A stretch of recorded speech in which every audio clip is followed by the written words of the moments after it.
저도 직장 다니면서 공부해봤지만 정말 너무 힘들었어요. 지금도 그때를 떠올리면은 정말 그 시기에 내가 불쌍할 정도로 힘들었어요. 예. 근데 그런 길로 이제 오시겠다는 거니까 좀 응원을 드리고 싶고. 안녕하세요. 메가공무원에서 행정법 가르치는 유유윤 변호사입니다. 바로 본론으로 들어가겠습니다. 여러분들 시간이 없으실 테니까요. 여러분들은 이제 30대 중반 이상의 분이시고 어쩌면은 직장을 다니고 혹은 이제 육아를 이제 담당하고 계시는 분들이실 겁니다. 그러면서 공무원을 이제 준비하려고 이제 생각을 하거나 고민을 하거나 마음을 먹은 분들이시겠죠. 그분들을 위한 영상인데, 그래서 여러분들이 시간을 헛되이 뺏으면 안 되니까 과연 여러분들이 궁금해한 게 무엇일까? 그동안의 제 어떤 그 경험, 그리고 저도 이제 공무원을 해보기도 했고 직장을 다니면서 수험도 해봤고 지금 이제 강사로도 있죠. 네, 이런 어떤 것들을 통해서 여러분들이 제일 궁금해할 거, 저희 경험과 생각을 통해서 한번 뽑아봤습니다. 하나는 이제 나이일 겁니다. 나이와 관련해서는 내가 혹시 그 내 나이보다 어린 상사와 직급과 어떤 나이 간의 역전이 일어나면서 그러면서 어떤 불편함이 상당하지 않을까, 뭐 이런 생각을 하실 수도 있을 거고, 아니면은 내가 지금 가면은 뭐랄까 공직을 누릴 수 있는 것을 충분히 누리지 못하고 이렇게 공무원으로서의 장점을 누리기에는 이미 늦은 나이가 아닐까, 그런 생각을 분명히 하실 겁니다. 또 하나는 이제 시간이겠죠. 네, 육아를 담당하건 직장을 다니건 공부 시간이 이제 굉장히 적으실 거기 때문에 어떻게 시간을 확보하고 또 어느 정도는 확보를 해야 되는지, 그리고 이제 확보된 시간을 어떻게 활용해야 되는지 굉장히 궁금하실 겁니다. 그리고 이제 과목별 어떤 공부 방법이겠죠. 근데 이것은 뭐 이게 비단 이 어떤 이 영상의 수강 대상인 뭐 30대 중반 혹은 직장 육아 이런 분들이 아니더라도 당연히 이제 공통되는 내용일 것이고, 요것에 이제 초점이 있겠죠. 그래서 저도 이제 세 가지에 대해서 말씀을 드리는데, 요것은 이제 제가 이제 공무원을 해봤던 사람으로서 한번 실태를 한번 말씀을 드려보고, 요것은 이제 저도 직장 다니면서 수험을 했었거든요. 직장 다니면서 수험을 해본 사람으로서 한번 제 생각을 한번 공유를 한번 해드려 보겠습니다. 그리고 요것은 이제 강사이자 변호사로서 공부 방법에 대해서 말씀을 드리는 건데, 오늘은 아무래도 요 두 개에 좀 초점을 두고 그렇더라도 이것을 들어서 반드시 얻어가는 것이 있도록 그렇게 한번 준비를 해봤습니다. 자, 나이부터 얘기를 들어가 볼게요. 이런 생각을 뭐 안 하실 수도 있겠지만 하신 분들이 분명히 있을 겁니다. 왜냐하면 제가 이런 질문을 많이 받았거든요. 선생님, 제가 지금 나이가 몇 살입니다. 그런데 제가 들어가면은 저보다 어린 사람이 저보다 높은 직급에 있을 가능성이 매우 높습니다. 그랬을 때 이렇게 직급과 나이에 역전이 일어나면서 굉장한 불편함이 있거나 안에 있기 껄끄럽지 않을까요? 네, 이런 질문을 많이 하시죠. 그것에 대해서 진짜 말씀을 드려보면요, 여러분 이 공직의 특성에 대해서 알 필요가 있어요. 공직의 특성은요, 사기업과 거의 데칼코마니처럼 반대라고 보시면 돼요. 공직은요, 입직 경로가 매우 다양합니다. 처음부터 5급으로 올 수도 있고요, 처음부터 9급으로 시작할 수도 있습니다. 그러니까 9급으로 올 수도 있고 7급으로 올 수도 있고 5급으로 올 수 있어요. 처음부터. 그리고 나이에 제한이 전혀 없어요. 21살도 5급에 응시할 수 있고요, 51살도 9급에 응시할 수 있어요. 그래서 실제로 20대 중반의 5급과 50대 중반의 9급이 같이 일하는 곳이 공직입니다. 사기업이랑 완전히 달라요. 사기업은 어떻게 돼요? 사기업은 이런 게 없죠. 예를 들어 처음부터 뭐 부장으로 뽑는 게 있어요? 처음으로 부장을 뽑는 경로가 있죠. 경력직. 근데 그분은 어딘가에서는 신입이었어요. 처음부터 그냥 20대 중반에 얘한테 부장을 주는 회사 있나요? 처음에 모르겠는데 없다고 알고 있습니다. 말하자면 사기업은 처음부터 9급부터 시작을 하는 거예요. 5급으로 오기도 하지만 분명히 어딘가에서 9급을 거쳐서 이미 그만큼의 나이를 먹은 사람이에요. 그렇게 돼 있어요. 그래서 사기업은 뭐 신입과 경력이 있지만 결국은 이 경력도 어딘가에 신입이었어요. 사기업은 이거밖에 없어요. 처음부터 이거밖에 없는 거예요. 여기에서 이제 능력에 따라서 올라가는 속도는 차이가 있겠지만 시작부터 요 이 땅 지점을 달리해 놓진 않아요. 여기는 아예 법적으로 들어간 시점이 달라요. 그래서 사기업은 법적으로는 아니더라도 사실상 나이 제한이 있죠. 네, 사적 자치 원칙이 지배하잖아요, 사기업이라는 곳은. 그렇기 때문에 기본적으로 기업에서 어느 정도의 나이를 사실상 제한을 두고 어느 이상은 이제 안 뽑는단 말입니다. 적어도 신입으로는. 그렇단 말이에요. 그리고 경력직도 어딘가에서는 신입이었고. 그러다 보니까요, 사기업 같은 경우는 에이지 믹스가 매우 낮죠. 물론 있다 보면 역전이 일어나죠. 근데 그것은 처음에 시작할 때도 있지만 미미하고 가다 보면 조금 더 생기겠지만은 그래도 어느 정도의 한계가 있는 반면에 공직은요, 처음부터 20대의 5급 사무관과 그리고 50대의 9급이 처음부터 그냥 그렇게 입직 경로가 그거예요. 둘 다 처음 이 직장을 갔지만 5급에서 시작한 사람, 9급에서 시작한 사람, 50에 들어간 사람, 20대에 들어온 사람이 정말로 공존하는 곳이에요. 그렇기 때문에 여기는 에이지 믹스가 매우 높습니다. 에이지 믹스가 매우 높다는 건 뭐예요? 그것에 대해 민감하지 않은 거예요. 민감하지 않은 거. 이게 적은, 뭐 그렇게 생각하시면 되죠. 우리나라도 옛날에는 우리와 그 다른 뭐 백인이라든지 뭐 다른 외국인이 있으면 신기하게 쳐다봤죠. 네, 그렇게 쳐다봤죠. 하지만 미국은 인종 전시국이라고 그러잖아요. 그냥 그런가 보다. 아무 신경도 안 쓰죠. 왜요? 거기는 이미 믹스가 많이 되었기 때문에. 그래서 사기업보다 훨씬 믹스가 높아요. 비교도 할 수 없을 만큼 높아요. 20대의 사무관과 50대의 구급 주무관이 있는 게 너무 자연스러워요. 그렇기 때문에 본인이 그것에 대해서 너무 민감해서 자기 스스로 그런 게 느끼는 게 아니라면은 이 곳 자체의 분위기는 별로 신경 쓰지 않습니다. 원래 그런 거기 때문에. 이해되시겠나요? 네, 그래서 저는 그 면에서는 공직이 뭐 이게 뭐 장점일 수도 있고 단점일 수도 있고 평가야 자기 나름이겠지만 팩트는 에이지 믹스가 매우 높기 때문에 상대적으로 불편함은 거의 없을 것이다. 그것은 이제 제가 자신 있게 말씀을 드릴 수 있습니다. 그리고 들어보시면은 그럴 수밖에 없겠다는 게 수긍이 가실 거라고 생각을 합니다. 자, 그리고 또 하나는요. 요게 이제 나이와 직급이 역전했다는 이제 불편에 관한 얘기였다면은 요것은 요거죠. 내가 몇 살까지 합격을 해야 그래도 공직의 장점을 좀 누리고 살았다고 할 수 있고 이 공직에서 한번 뜻을 펼쳐볼 것이냐. 나도 여기에서 지금 어느 정도 승진해가지고 한번 좀 뭐 이렇게 좀 이런 것을 뭐 갈 수 있는 그런 어떤 나이는 도대체 몇 살까지일 것이냐. 예를 들어 뭐 몇 살을 넘으면은 이것은 뭐 이미 늦은 것이냐. 몇 살이면은 아직 그래도 거기서 한번 승부를 해보거나 이런저런 것을 누릴 수 있는 나이인 것이냐. 이런 생각을 분명히 하실 겁니다. 분명히 하실 거예요. 그래서 이런 질문을 굉장히 많이 받았고요. 그래서 이것에 대해서 홍보하는 게 절대 아닙니다. 저 이런 거 홍보 안 해도 됩니다. 이것에 대해서 제가 이미 한 15분에서 20분 정도 너무 상세하게 말해놓은 영상이 있어요. 제목도 이거예요. 몇 살까지 합격해야 되나요? 라는 주제로 유튜브에 검색을 하십시오. 아니면 그냥 유윤이라고 해도 됩니다. 그럼 나옵니다. 제 채널에 나올 텐데 여기에서 그 영상을 찾기도 굉장히 쉬워요. 거기 인기 순으로 정렬해 보시면 1위 영상이 있어요. 제일 위에 있는 거. 이게 조회수가 제가 쇼츠 같은 거는 뭐 300만이 넘는 것도 있지만은 본 영상으로서는 이제 이게 제일 높은 거예요. 공직과 관련해 가지고 아마 쇼츠가 아니라 본 영상이 100만이 넘는 건 아마 우리나라에 별로 없을 거예요. 예. 그만큼 사람들이 많이 관심을 갖는다는 거겠죠. 그리고 많은 사람들이 동의를 했다는 거 아닐까요? 이렇게 많이 알고리즘을 탔다는 것은. 그렇기 때문에 제가 여기에서 이미 구체적인 숫자와 그렇게 생각하는 이유를 매우 상세하게 마련했기 때문에 여기에서 굳이 시간을 쓰지 않겠습니다. 거기에서 아주 상세하게 마련했기 때문에 요것에 대한 생각은 여기서 한번 해결을 하셨으면 좋겠습니다. 시간이 없으시니까 바로 또 그 다음 주제로 한번 넘어가겠습니다. 자, 그 다음엔요. 이번에는 시간에 관련된 내용입니다. 여러분들이 이제 직장을 다니시거나 아니면 이제 육아 중이시거나 하다면요. 공부 시간이 전업수험생이라는 것은 수험만 하는 수험생을 말하는 겁니다. 수험만 하는 사람들에 비해 절대적으로 적을 겁니다. 그래서 굉장히 걱정이 많을 거예요. 하루 종일 공부만 하는 애를 직장을 다니는 내가 이길 수 있을까? 하루 종일 공부만 하는 애들을 지금 갓난아이를 보는 내가 이길 수 있을까? 이런 생각이 반드시 들 겁니다. 그래서 이길 수 있습니다. 이길 수 있어요. 물론 뭐 어렵죠. 상대적으로 돈을 벌려고 하면 얘가 붙는 거에 더 어렵겠죠. 둘 중에 하나에 걸어야 된다면 그건 냉정하게 팩트죠. 하지만은 그렇다고 해서 이 사람이 무슨 뭐 압도적인 확률로 떨어질 거라고 그렇게도 생각하지 않아요. 하기에 따라서 충분히 하고요. 실제로 많이 해오고 계시고. 그래서 제가 생각하는 어떤 그런 수치들을 말씀드릴게요. 숫자로. 일단은 직장을 다니거나 아기를 보고 있다 하더라도 그렇다 하더라도 이 숫자를 외우십시오. 이 숫자를 머릿속에 넣어놓으세요. 최소한 그래도 일주일에 35시간은 공부를 해야 된다고 생각을 합니다. 그리고 뭐 상황이 너무나도 다양할 거기 때문에 제가 뭐 너무 단정적으로 이렇게 말할 수는 없지만은 그래도 어떤 평균적인 정도의 육아나 직장에 다니고 있다면은 이제 최대한 도움을 받아야 돼요. 어쩔 수 없어요. 내가 지금 평생의 직장을 갖겠다는 거기 때문에 주변 뭐 양가라든지 아니면 뭐 부모님이라든지 최대한 도움을 받으셔야 돼요. 괜찮아요. 지금 미안해도 나중에 합격해서 갚으면 됩니다. 제대로 안 하고 미안해서 도움 안 받고 몇 년 불합격하는 것보다 한번 빡세게 도움 받고 오래 합격한 다음에 평생 갚는 게 훨씬 나은 거예요. 그분들한테도 좋은 거예요. 그래가지고 도움은 이제 받을 수 있는 무조건 받으세요. 그런 전제로 일주일에 35시간은 나와주셔야 돼요. 일주일에 제 생각엔 그래요. 이 정도는 나와주셔야 돼요. 그리고 나올 수 있다고 생각을 해요. 쥐어짜면은.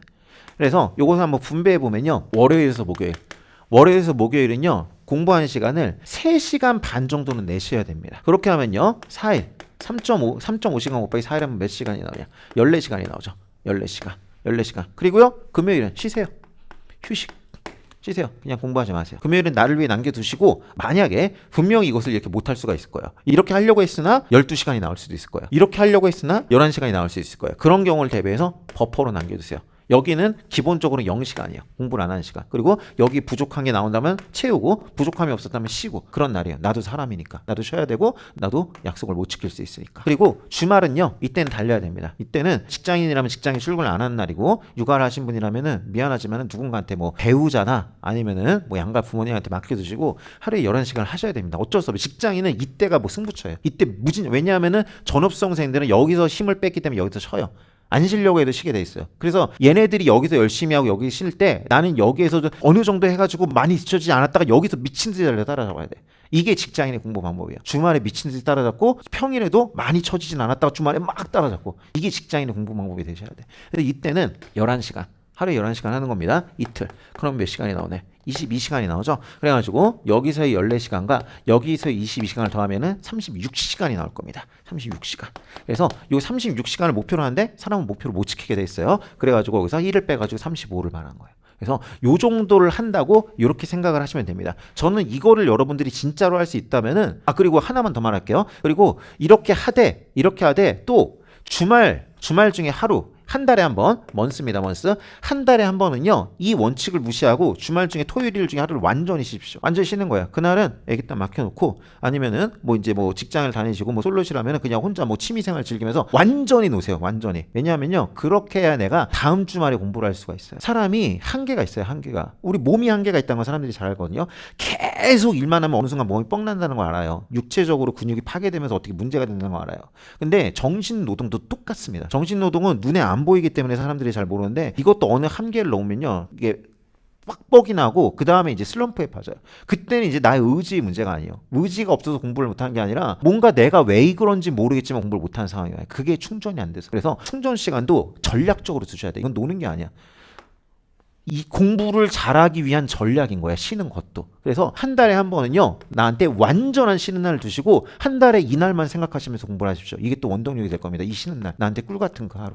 이해되시겠죠? 그래서 기본적으로는 35시간, 다만 한 달에 하루만큼은 이 시간이 안 나오겠죠. 그렇게 하시면 됩니다. 저는 이렇게 하시면은 충분히 합격할 수 있는 절대 시간이 확보가 됐다고 생각해요. 왜냐하면요, 여기 지금 여러분들이 이 바닥에 들어오시면은 무슨 하루에 16시간을 공부했는데 뭔가 이상한 얘기를 다 들을 겁니다. 그게 이제 언제부터 그렇게 됐냐면요, SNS가 되면서 사람들이 네트워킹이 되고 공부 시간을 자랑하는 문화가 생기면서 생긴 거예요.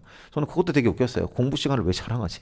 오히려 공부를 너무 했으면 좀 뭐랄까? 좀 약간 머쓱한 거 아닌가?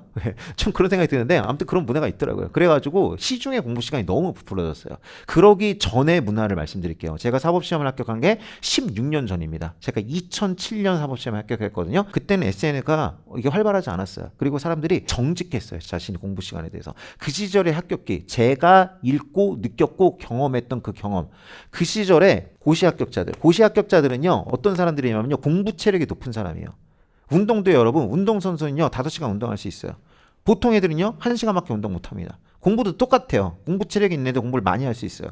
공부 체력이 없는 애들은 그렇게 못해요. 고시 합격자들은 대한민국에서 공부 체력이 제일 높은 애예요. 제일 공부 많이 할 수 있는 애요. 걔네들이 모든 합격기에서 이구동성으로 말한 거, 예를 들어서 고승덕 씨 같은 사람, 이런 사람들이 예외예요. 이런 사람들이 이제 공부와 관련해서 우리나라에 거의 역사에 획을 그었잖아요. 성격이 비슷한 시험이 아니라 아예 다른 과목, 같은 과목에서 시험 몇 개 붙은 게 아니라 아예 다른 과목, 사법시험, 행정고시, 외무고시, 하나를 수석, 하나를 차석, 하나를 채운수, 이런 사람이란 말이에요. 그 전부를 이런 사람이 그냥 우리나라 역사에 남는 그런 이상한 일을 하신 분이고, 이런 분은 예외로 하고, 일반적인 고시 합격자라 하더라도 대한민국에서 공부 체력이 제일 높은 사람들이란 말이에요. 얘네들이 이구동성으로 말했고, 저도 이 바닥에 들어서 뼈저리게 느꼈던 게요, 하루에 8시간 이상 못합니다. 하루에 8시간.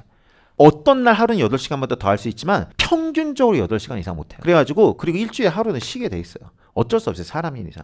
이 공부라는 게 장기 레이스. 아무리 못해도 몇 달이고, 보통의 경우는 2년 간단 말이에요. 초시에 합격한 사람 별로 없어요. 있긴 하지만 많진 않아요. 그래서 제시 합격이 가장 이제 합격 자체가 별로 없지만 합격이란 전제로는 제시 합격이면 나이스한 거거든요. 그렇게 봤을 때는 이 장기 레이스에서 평균을 찾아봤을 때 일주일에 하루는 무조건 공부를 못하고, 그리고 하루에 8시간 이상 못 나와요. 이것은 이 무수한 사람들이 당시에 증명을 한 내용이에요. 그래서 이때도 통했던 말이, 하루에 8시간 이상 순 공부할 수 있으면 100% 합격한다 했어요. 저도 여기 이 바닥에 들어오고서는 너무나도 뼈저리게 느꼈어요. 8시간씩 6이라면요 일주일에 48시간이 나옵니다. 그럼 생각보다 크지 않아요.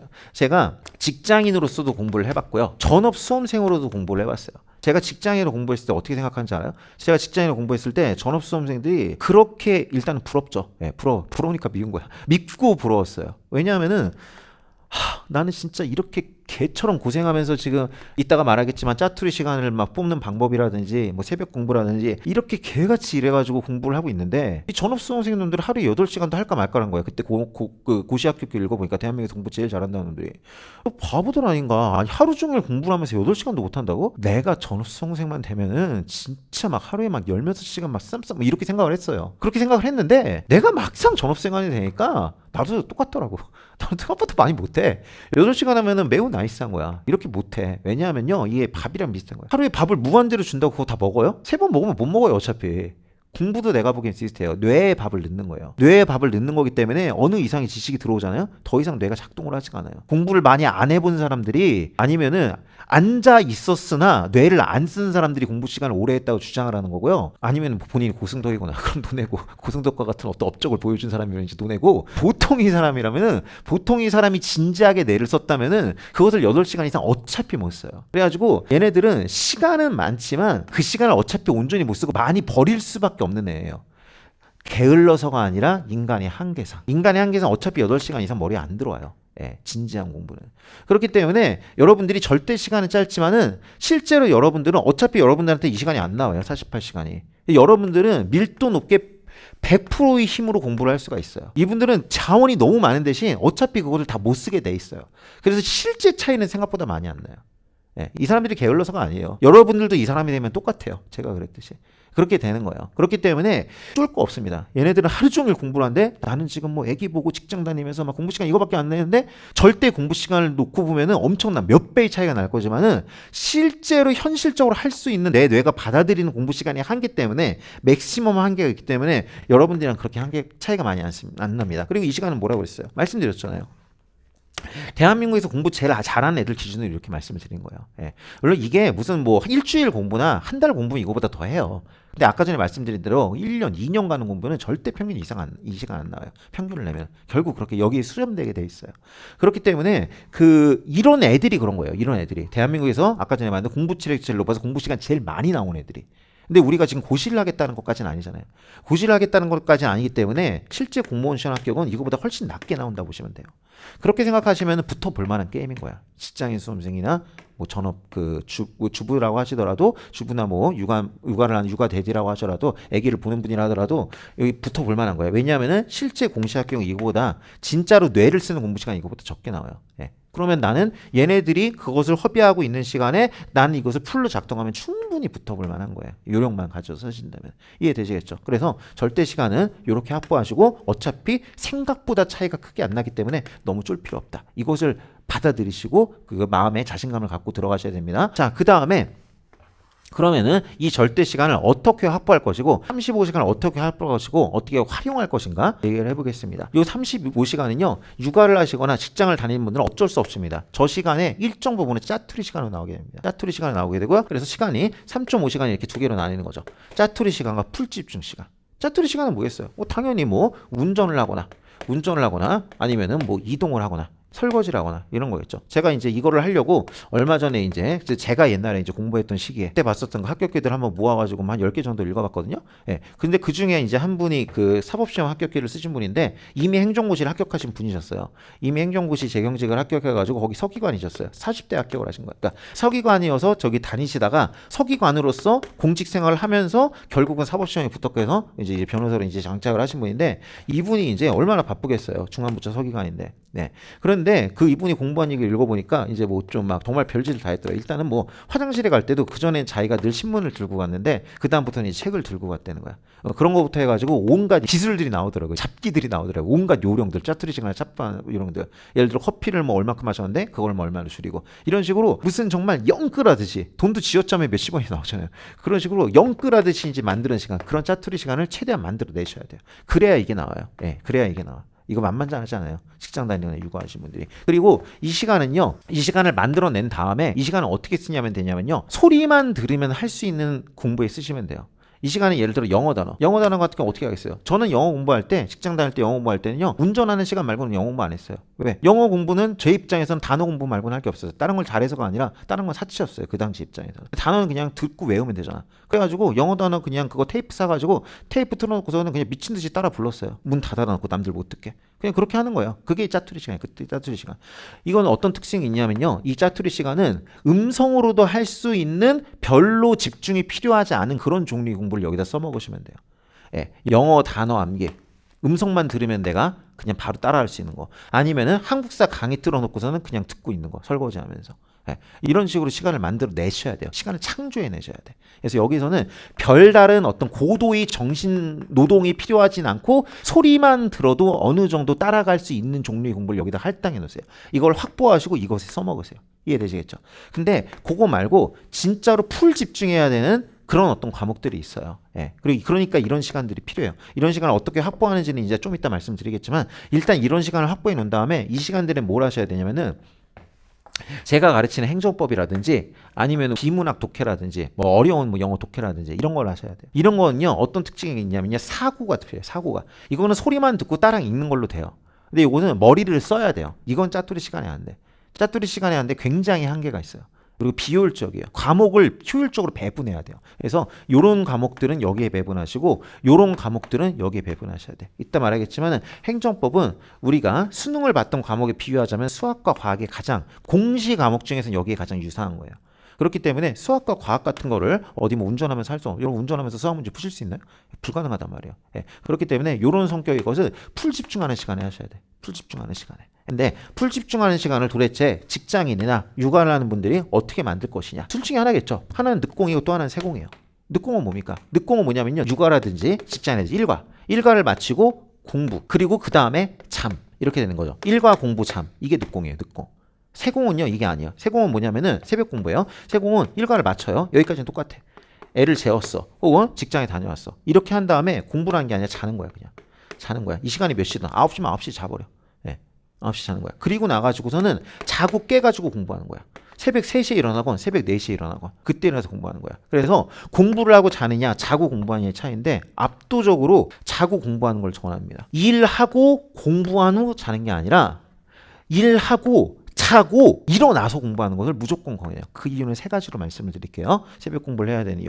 하나는요. 브레인 리셋이에요. 직장을 다니는 분들. 하루 종일 아침 9시부터 저녁 6시까지 직장에 있었어요. 겁나 스트레스 받았을 겁니다. 이제 어떤 새끼가 나한테 뭐 이상한 얘기 해가지고 불쾌한 것도 있을 테고 여기 상사한테 깨지면 기분 나쁘고 후배가 치고 올라서 빡치고 여러 가지 일이 있어요. 오늘 오다가 지하철에서 어떤 이상한 사람이 나한테 뭐라고 한 것도 심각해지고 온 생각이 다 든단 말이에요. 뇌가 가장 더럽혀진 순간이에요. 일과 직후가. 이 순간에 경건한 마음으로 공부가 안 돼요. 보통 사람은. 한마디로 쓸 때까지 쓴 근육을 두고서는 이제 와서 운동을 하겠다는 거예요. 안 돼요. 예. 휴식을 갖고 뇌를 리셋해서 잡기를 떨쳐버린 다음에 하셔야 돼요. 육아하시는 분들도 마찬가지일 거 아니에요. 오늘 무슨 뭐 누구 엄마가 뭐라고 그런 거나 아니면은 뭐 우리 남편이나 우리 아내가 뭐라고 한 거나 뭐 친정이나 뭐 시댁에서 뭐라고 한 거나 온갖 생각이 든단 말이에요. 그리고 이미 육아에 지쳐 있어요. 그런 상황에서 책을 본다고 되겠어요? 졸기만 할걸요? 그리고 머릿속에서 오늘 있었던 기분 나빴던 일 생각나고 아마 이 시간에 공부한다고 앉은 다음에 유튜브 보고 있을 가능성이 매우 높습니다. 그건 의지가 부족해서가 아니에요. 우리는 사람이잖아요. 사람인 걸 인정하고 사람은 항상 한계를 인정한 데서부터 모든 게 시작이 되는 거예요.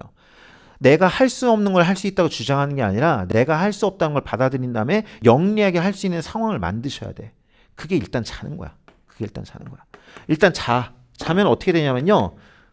자는 동안 뇌가 리셋이 일어나요. 우리 뇌는 신기하게도 기분 나빴던 일을 시간이 경과해서 조금 잃게 하고요. 나의 체력도 회복을 시켜줘요. 머리 체력을. 그래서 자고 일어나면 내가 어느 정도 깔끔해져 있습니다. 가장 깔끔한 뇌 상태를 풀 집중할 때 여기다 쓰셔야 되는 거예요. 이거는 뇌가 가장 더러워졌을 때 풀 집중을 하겠다는 거예요. 무리예요. 무리 데스. 표현하지만 무리예요.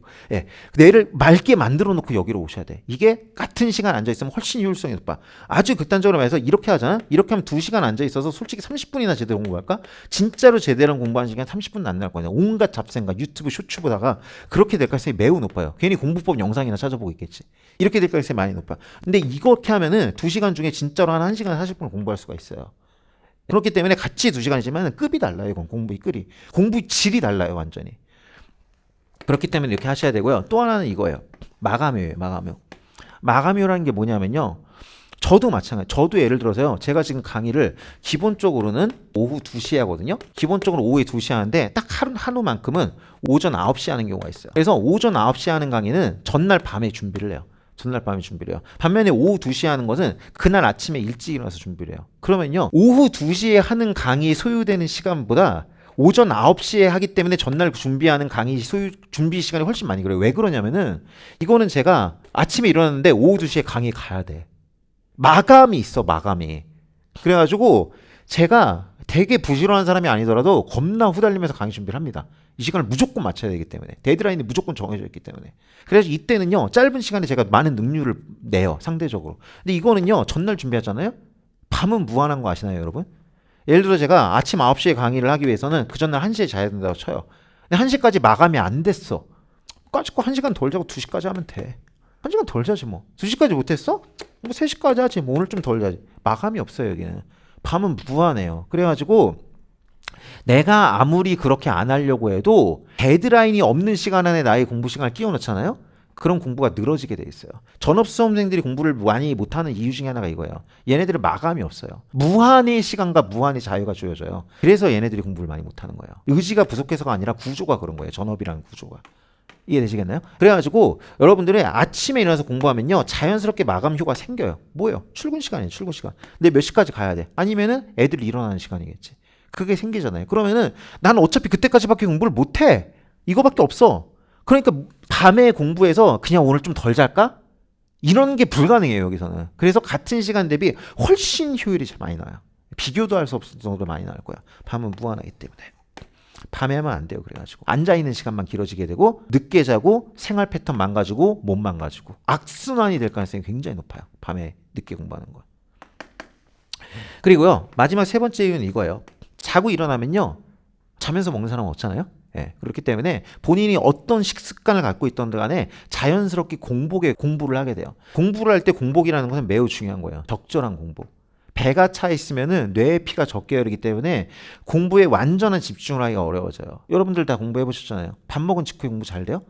안 되잖아요. 네, 공부가 잘 되는 것은 언제나 약간 배고픈 상태예요. 근데 그 시간에 맞춰가지고 공부를 굳이 하려고 노력하지 않아도 자고 일어나면 어차피 그 상태예요. 아까 전에 말씀드렸죠. 자기를 객관적으로 바라본 다음에 나를 그 상황에서 놓는 데서부터 시작한 거예요. 전략이 필요합니다. 직장인 맘시생분은요. 그 시간에 나를 놓아버리시면 되는 거야. 그래가지고 이렇게 자고 일어나서 하는 공부가 공부하고 나면서 하는 공부보다 비교도 할 수 없이 잘 된다고 저는 생각을 합니다. 그렇기 때문에 이게 납득이 되셨다면은 어떻게 해서든 이 시스템을 만들어 놓으세요. 아이를 일찍 재우고 나도 같이 잠들어 버리고 새벽에 일어나서 공부를 하세요. 아이가 잠들었으니까 이제 공부해야지. 그게 아니라 안 돼요. 어차피 효율이 매우 떨어져요. 고생만 하고 넣는 건 없을 가능성이 매우 높아요. 직장도 마찬가지야. 직장 다녀와가지고 허벅지 찌르면서 공부해봤자 안 돼. 오늘 저 김 과장이 나한테 지랄한 것만 생각나. 어차피 그렇게 돼 있어. 그리고 이제 유튜브에서 이제 뭐 이제 공부 방법 찾아보고 이렇게 되게 돼 있어. 예, 그렇게 되니까 안 돼, 안 돼. 예, 새벽에 일어나서 하셔. 새벽에 일어나시면 머리도 맑고 아씨 몇 시까지 출근했는데 지금 막 큰일 났다 하면서 이제 하게 돼 있어. 그리고 펜은 자연스럽게 공복이야. 예, 무조건 이렇게 하세요. 여기는 이제 제가 직장에 공부를 해본 사람으로서 정말 뼈저리게 느낀 것을 정말 공유를 해드린 거고, 예, 저도 이제 시행착오를 다 해보고 하는 얘기예요. 예, 제가 뭐 이것을 뭐 그 안 해보고서 이런 말하면 사기죠. 상상해서 하는 말이죠. 저는 다 경험을 해봤기 때문에 하는 얘기입니다. 그 다음에 이제 여기는 이제 제가 변호사이자 강사로서 하는 행정법 공부 방법에 관한 내용입니다. 이것은 아까 전에 말씀드린 대로 저는 이제 비교적 강의를 할 때 이제 딴 얘기를 안 하는 대신 무슨 뭐 잡담을 안 하는 대신 공부 방법에 대해서 좀 얘기를 하는 편이에요. 예, 왜냐하면 이것도 수업의 일환이라고 생각을 해요. 여러분들이 어떤 그 같은 노력을 들였을 때 최고 효율을 내게 그렇게 가르쳐 드리는 것도 내용에 관한 것뿐만이 아니라 방법에 대한 것도 강사가 해야 될 책임이라고 생각하고, 이 디테일한 공부법을 수업 시간에 좀 하는 편인데 그것을 뭐 여기에서 뭐 일일이 다 모아서 할 수는 없는 것이기 때문에 여기에서는, 근데 이거 제 강의를 혹시 들으신다면 어차피 이건 알게 될 것이고, 근데 제 강의를 안 들을 수도 있잖아요. 제 강의를 안 듣더라도 반드시 저한테 이것을 취해갔으면 하시는 좀 그런 내용을 공유를 해드릴게요. 좀 큰 그림을 여러분들이 두고두고 좀 가져갈 수 있는 그런 행정법과 관련된 거. 여러분 어떤 과목이든지요, 그 과목을 공부할 때는요, 그 과목의 성격을 파악해야 돼요. 그 과목의 성격을. 제가 이제 흔히 개랑 고양이 얘기를 하거든요. 여러분 개 길러보시고 고양이 길러보신 분이 있으시면은, 저는 이제 고양이를 기르거든요. 개도 이제 어렸을 때 이제 잠깐 같이 살았던 적이 있고요. 성격이 완전히 다르죠. 개는 어때요? 개는 산책을 하루에 한 번씩 시켜줘야 돼요. 얘는 산책을 안 시켜주면 얘 우울증 걸려 죽어요. 고양이는요, 산책을 시키면 우울증 걸려 죽어요. 얘는 집에만 둬야 돼요. 얘는 혼자 있고 어두운데 혼자서 좁은 곳에 있는 게 인생의 어떤 그 힐링이 내고, 얘는 넓은 곳에 미친 듯이 뛰어다니는 게 인생의 힐링인 거예요. 그래서 그 개를 기르던 사람이 그것에 심취해서 고양이를 산책시키겠다고 하면은 고생만 직살해가고 얘랑 사이도 안 좋아지고 얘는 건강을 해야 할 겁니다. 반대도 마찬가지예요. 고양이를 기르던 사람이 우리 고양이를 기르던 방식을 그대로 개한테 적용하시면요, 고생만 직살해하고 얻는 것은 없을 겁니다. 공부도 똑같아요. 그 과목의 성격을 아는 데서부터 공부의 방법이 정해지는 겁니다. 과목별로 성격이 완전히 달라요. 그것을 정확하게 아셔야 되는 거야. 이 과목은 어떤 성격이 과목인지, 그래서 어떻게 공부해야 되는지를 아셔야 돼. 이 과목은 여러분들이 공부했던, 누구나 한 번씩은 공부를 했던 과목에 비유해서 말씀드리자면요, 일단 잡탕이에요. 잡탕이어서 여러분들이 했던 영어, 외국어적인 성격을 갖고 있어요. 이것을 잘 몰라요. 법을 가르치는 사람은 어느 순간 알게 돼 있어요. 근데 그것을 의식적으로 이제 성찰하지 못해가지고 여러분들한테 말을 못 해준 경우가 많아요. 자기한테는 당연해졌기 때문에. 근데 우리 법학 공부는 외국어적인 성격이 매우 강해요. 이것에 대해서 좀 이따 예를 들어드릴게요. 그리고요, 사회, 여러분들이 수능할 때 했던 역사, 지리, 이런 암기 과목들과 적인 성격을 갖고 있어요. 동시에 우리가 그렇게 싫어했던 수학과, 이런 논리학적인 성격을 갖고 있어요. 이 세 가지 성격을 모두 가지고 있어요. 그래서 이것을 알고 접근을 하셔야 돼요. 자, 제가 예를 들어 보겠습니다. 예를 들어서요, 제가 이렇게 말을 합니다. 나 오늘 그거 대강했어. 그렇게 말하면 어떤 생각이 드시나요? 대충 했다. 이런 네거티브한, 이런 느낌이 드시지 않나요? 그럴 겁니다, 아마. 법을 공부하지 않았다면은. 하지만 법을 공부했다면요, 국회가 이 법을 대강했다, 이렇게 말하면요, 이것은 뭐냐면요, 큰 틀을 정해줬다는 거예요. 심지어 한자도 같아요. 큰데 줄기 강자예요. 하지만은 뉘앙스가 완전히 달라요. 현실에서 대강했다는 것은 나쁜 의미예요. 법에서 대강했다는 것은 매우 좋은 의미예요. 파지티브한 의미예요. 그래가지고 제가 법에 대해서 말하는 게 도구만 한글일 뿐이지 뜻은 외국어라고 생각하고 접근을 해야 된다고 그래요. 이것을 모르고 접근하신 분이 어떻게 되냐면은 자기가 한글을 읽을 수 있잖아요. 처음부터 왜 영어로 알파벳으로 돼 있으면 자기가 그것을 모른다는 것을 받아들이고 그것을 한번 뜻을 풀이해 보려고 노력을 하거든요. 근데 법학 공부는 한글로 돼 있다 보니까 그것을 읽는 게 뜻을 알미라고 오해하는 경우가 많이 생겨요. 이걸 잘 모르기 때문에. 그리고 이렇게 생각을 해봐요. 대강했다고 하면 대충 했다고 읽어. 왜냐면 한글로 돼 있으니까 자기 읽을 수 있거든. 자기 그 대강이란 말 현실에 쓰거든. 그럼 이렇게 받아들여 버려. 그럼 이해가 잘못된 거야. 그건 이해를 잘못한 거야. 그러면 나중에 판례가 이상하게 보여. 그리고 여기저기가 모순으로 보여. 그것은 왜? 너는 이 뜻을 몰랐던 거야. 사실은 이 뜻이었거든. 그렇게 하면 악의가 맞아 떨어지는데 한글로 되어 있다 보니까 이것을 안다고 착각하고 살펴보지 않고 넘어가는 경우가 많이 있어요. 이런 거에 대한 설명을 약간 본인이 지나치거나 못 듣는 경우도 있고. 이런 게 이제 법학의 특성이에요. 한글로 되어 있지만 현실과 쓰는 말이 전혀 달라요. 이것도 마찬가지예요. 요구했다. 아, 나 오늘 가가지고 사장한테 요구하고 왔어. 그러면 현실에서 어떤 말을 씁니까? 약간 강경한 의미로 쓰이죠. 예, 나 지금 가가지고 요구하고 왔습니다. 예, 이렇게 쓰인단 말입니다. 하지만요, 우리 법학에서는 그렇지 않아요. 똑같아요. 예, 요할 구할 구자예요. 예, 똑같은데 법학에서는요, 굉장히 공손한 의미예요. 특히 행정법에서는. 행정법에서 여러분들이 나중에 개선 요구 이런 걸 받을 것입니다. 이런 걸 볼 거예요. 행정법에서 요구나 요청이 나오면요, 진짜 문자 그대로 요합니다, 구합니다 이렇게 낮추는 거예요, 행정부가. 그래서 우리 현실에서의 요구는 강경한 의미지만 우리 행정에서의 요구는 오히려 행정부가 낮췄다는 의미예요. 우리 행정에서는 강경하게 할 때는 뭐라고 말하냐면 명령이란 말을 써요. 명령이란 말. 우리 현실 세계에서 명령이란 말 안 쓰죠. 어디 가가지고 아무리 사장이라 하더라도 어디 가가지고 뭐 부하한테 명령했다 이런 말 안 써요. 그런 말 하면 무슨 뭐 사람이 높낮이를 전제하는 것 같이 들리기 때문에 이거는 거의 군대에서나 쓸 법이죠. 예, 맞아요. 행정법은 군대랑 비슷해요. 국가가 위에 있고 국민이 아래에 있다는 걸 전제하고 있어요. 나중에 여러분들이 배우시겠지만은 우월적 관계라는 말을 엄청나게 많이 볼 거예요. 그거를 전제하고 있어요. 대등한 관계가 아니라 우월적 관계. 그렇기 때문에 진짜로 명령을 내려요. 그렇기 때문에 명령을 내릴 수 있는 곳에서 요구라는 말을 쓴 것은 명령을 내릴 수 없는 일반 세계에서 요구라는 말을 쓴 것과 완전히 결이 다른 거예요. 이것은 행정부가 몸을 낮출 때 쓰는 말이에요. 요구라는 말을 쓰는 것은. 그래서 그렇지 않으면 명령, 철거 명령 이런 거 내려요. 그렇기 때문에 여러분들 이것도 마찬가지예요. 여러분들이 한글을 읽을 수 있다는 이유로 요구했다를 개선 요구를 했다. 이것을 그냥 줄구처럼 있잖아요. 그럼 뭔가 행정부가 강경하게 했나? 뭐 이런 식의 느낌을 갖고 이제 넘어가게 되세요. 하지만은 전혀 달라요. 이것은 오히려 행정부가 낮췄다는 뜻이에요. 한글로 된 외국어적인 성격을 갖고 있다. 그래서 안다고 생각하지 말자. 돌다리 두들기듯이 단어의 용어를 법적으로 한번 확인하는 버릇을 들이셔라. 지금은 안 하실 수 있겠지만은 공부를 하실수록 아, 그때 유윤이가 그 얘기를 한 거구나. 이 생각이 드신다면 공부를 제대로 하고 있는 겁니다. 자, 그 다음에요. 또 이런 성격을 갖고 있습니다. 사회적인 성격, 즉 단순 암기적인 성격을 갖고 있어요. 동시에요. 수학적인 성격, 논리적인 성격도 갖고 있어요. 여러분, 법과대학이요. 대학에서 뭐 해야 되는지 알아요? 사회과학대 있어요. 사회과학대. 써 있잖아요. 사회, 과학. 예. 암기적인 성격과 논리적인 성격이 다 섞여 있어요. 예를 들어서 한국사를 이해하려고 하는, 물론 뭐 약간의 이해가 있겠죠. 약간의 이해가 있겠지만 그냥 역사적 팩트를 암기하는 거잖아요. 그렇기 때문에 한국사를 논리 과목이라고 생각하는 사람은 없어요. 그리고 수학을 암기라고 생각하는 사람도 없어요. 그런 사람이 아무도 없어요. 왜냐하면은 수학을 암기하려고 하면 절대로 안 통하고 사회를 이해하려고 해봤자 점수가 안 나온다는 걸 알거든요. 사회는 결국 암기해야 점수가 나오고 수학은 이해하지 못하면 죽어도 못하는 걸 알아요.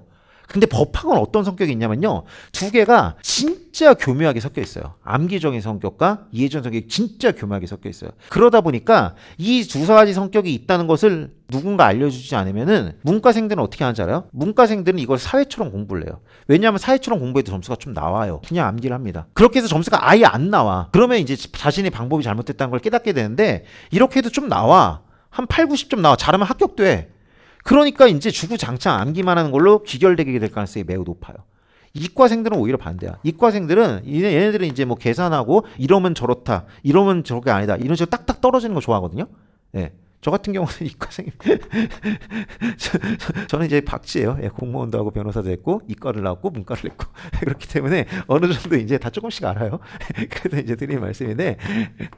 그래서 이과생들은 이렇게 딱딱 떨어지는 거 좋아해. 근데 법학이 또 그런 성격이 있어. 그래서 이과생들은 법을 자꾸 논리학이라고 생각해서 이 논리로 자꾸 해결하려고 해. 근데 그것도 어느 정도 된다? 어느 정도 되는데 그 이상은 안 돼. 왜냐면 법이라는 것은 하나님이 만든 수학이나 와전 답이 있는 문제가 아니라 결국은 인간들이 정의롭게 적정한 결정을 내린다 이런 거기 때문에 마지막으로 문과의 색깔이 확 들어가 버려요. 논리의 베이스를 둔 문과예요. 그러다 보니까 이걸 처음부터 알아야 돼요. 예, 이제 말이 좀 샜는데 이과생들은 가만히 대두면 이렇게 될 겁니다. 그리고 여러분이 문과생이랑 가만히 있으면 이렇게 될 겁니다. 그리고 점수가 정체되거나 뭔가 조금 한계를 느낄 때가 올 겁니다. 공부하시다 보면 그때 지금 이 순간을 기억하세요. 내가 혹시 이것을 너무 이렇게만 하고 있는지 아닌지. 그러면요 문과생이라면요 의식적으로 이해해 보려고 노력을 하세요. 안 그러면 이쪽으로 간 겁니다. 그냥 암기하고 있을 겁니다. 아마 본인이 그러고 있을 거예요. 이과생이라면요 의식적으로 암기를 하려고 하세요. 안 그러면 계속 어차피 논리가 아닌 거를 논리라고 생각하고 이해하려고 노력하고 있을 겁니다. 어차피 그것의 정수는 암기예요. 법학의 정수는. 왜? 결국 그 상황에서 구체도 타당성. 공부하신 분들은 아시죠? 판례가 맨날 쓰는 얘기가 뭡니까? 개별적 사안에서 구체적으로 판단해서 합리적으로 결정한다. 그게 뭐예요? 그때그때 달라요. 이 뜻이에요. 결국은 암기예요. 결국은 암기. 예. 그래가지고 이과생분들은 의식적으로 이쪽으로 가려고 노력을 하십시오. 안 그러면 혼자 이러고 있을 겁니다. 그럼 한계가 있습니다. 문과생분들은 의식적으로 이쪽으로 가려고 하십시오. 안 그러면 그냥 암기만 하고 있을 겁니다. 그러면은 어느 이상 못 갑니다. 왜냐하면은 암기할 게 너무 많아요. 그러면은 어느 정도 이해를 하고 나머지를 암기하셔야 돼. 되시겠죠? 그래가지고 요 두 가지 성격을 다 갖고 있어요. 그냥 이거거나 이거면은 이런 얘기 안 해줘도 자연히 알게 되는데 두 개가 묘하게 섞여 있다 보니까 그러니까 얘는 어느 정도 산책을 좋아하는 고양이 같은 거야. 그래서 산책을 조금 시켜도 아주 싫어하진 않아. 근데 이게 뭔가 좀 애매해. 그러다 보니까 이제 어느 한 곳으로 가기 쉬운데 적절히 조화를 시켜줘야 돼. 네, 이게 이제 이 과목에 대해서 좀 크게 제가 드리고 싶은 말씀입니다. 제 강의를 뭐 안 들으시더라도 이것을 좀 가져가신다면 저한테 뽑아 먹을 것은 뽑아 먹었다고 생각하고요. 뭐 디테일한 공부법은 그때 이제 수업에서 이제 말씀을 드리도록 하겠습니다. 그리고 이제 뭐 좀 마무리하기가 아까워가지고 근데 또 마침 오늘 또 무슨 뭐 약속이 난 것이 오늘 또 유튜브에 또 어떤 분이 댓글을 달아주셨는데 이 댓글을 보고 오늘 얘기해야겠다 이런 생각을 들었어요. 뭐라고 댓글이 들었냐면은 작년에 합격을 했대요. 제 강의를 뭐 들으시는 분이신가 봐요. 작년에 합격을 했는데 여성분이시더라고요. 그 썸네일을 보니까 그 프로필을 보니까 지금 아이가 있어가지고 지금 육아휴직 중이래요. 작년에 합격을 했는데 육아휴직 중이고 이만한 직장 없어요. 뭐 이것을 하나 달았더라고요. 어떤 영상에. 근데 사실 이거를 듣고서는 저도 생각난 게 있어요. 저는 뭐가 생각나냐면은 저희가 공무원 했을 때 저는 이제 감사원이라는 이 기관에서 이제 공직 생활을 했었거든요. 그러다 보니까 제가 이제 공직에 대해서 좀 어느 정도 자신 있게 말을 하는 거예요. 왜냐하면은 공직 생활을 했어도 자기 기관밖에 몰라요, 사실. 사람은 원래 그런 거잖아요. 자기 기관밖에 모르잖아요. 그렇게 되는데 물론 이제 그러다 보니까 제가 이제 깊게는 모르겠죠. 깊게는 모르겠지만 대신 여기 있으면요, 국가기관, 지자체, 심지어 공기업 이게 다 다녀요. 저는 이 세 개 중에 여기서 광역, 기초 뭐 안 가본 데가 없어요. 전국의 웬만한 지자체는 다 가봤어요. 실장으로서. 그래서 뭐 깊게는 모르지만 대충 느낌은 알아요. 대충 어떻게 들어가는지. 국가기관도 웬만한 국가기관 다 가봤어요. 근데 제가 이제 여기 있었을 때 친분이 있었던 그분이 계셨거든요. 예, 지금 그 같은 기관에서. 근데 이분을 제가 이제 5년간 있으면서 거의 본 적이 없어요. 거의. 친분이 있었지만. 왜냐면요. 이분이 거기 있으면서 애를 3명을 하셨어. 여기 오셔가지고. 그래서 대부분 육아휴직인 거야. 갑자기 그 생각이 나더라고. 아무튼 간에, 뭐, 이런 얘기는 이제 여기서 자세하게 이제 다루기로 한 얘기는 아니지만은, 여러분들이 이제 공직으로 오시기로 하시면서, 어떤, 얻고자 하는 가치가 있으실 겁니다. 거기서는 이제 매우 숭고한 것부터 매우 현실적인 것까지 굉장히 다양하실 거예요. 이제 다양하실 텐데 제가 뭐 이렇게 여러분들이 자신감을 가졌으면 그리고 충분히 가능하다는 것을 확신했으면 실제로 그렇고요. 예, 그런 의미에서 이제 강경하게 말씀을 드렸지만은 사실은 이 길이 결코 쉬운 길은 아닙니다. 저도 직장 다니면서 공부해봤지만 정말 너무 힘들었어요. 지금도 그때를 떠올리면은 정말 그 시기에 내가 불쌍할 정도로 힘들었어요. 예. 그 시기에 제가 불쌍해. 근데 그런 길로 이제 오시겠다는 거니까 좀 응원을 드리고 싶고 그리고 본인이 어떤 그 결정한 것을 빠른 시일 내에 꼭 이루셔서 그 어떤 행복한 어떤 인생을 또 이제 35세 이후에 인생을 펼치시길 바라겠습니다. 그리고 그 과정에서 제가 도움이 된다면 뭐 저도 굉장한 어떤 행복을 느낄 것 같고요. 뭐 앞으로 저를 안 보시더라도 그래도 제가 이제 여러분들한테 드릴 수 있는 어떤 그런 말씀을 좀 그래도 최대한 그런 것을 전제로 해서 최대한 가진 걸 다 드린다는 마음으로 말씀을 드렸습니다. 최대한 빨리 하려고 했는데 그래도 40분이 넘었네요. 자, 여기서 마치도록 하겠습니다. 여러분 응원합니다. 특히 직장인 육아하신 분들 정말 응원합니다. 네, 수고는 이제 강의 끝날 때는 말이도 네. 뭐라 그러지? 끝마지 말할 수 없네. 네. 네, 좋은 결과 있으시고 행복한 인생 펼치시길 바라겠습니다. 네, 감사합니다. 쉬운 행정법 허발못을 법잘알로 쉬운 행정법 외계어를 급식어로 쉬운 행정법 로봇도 데리고 간다 씹어 먹여주는 강사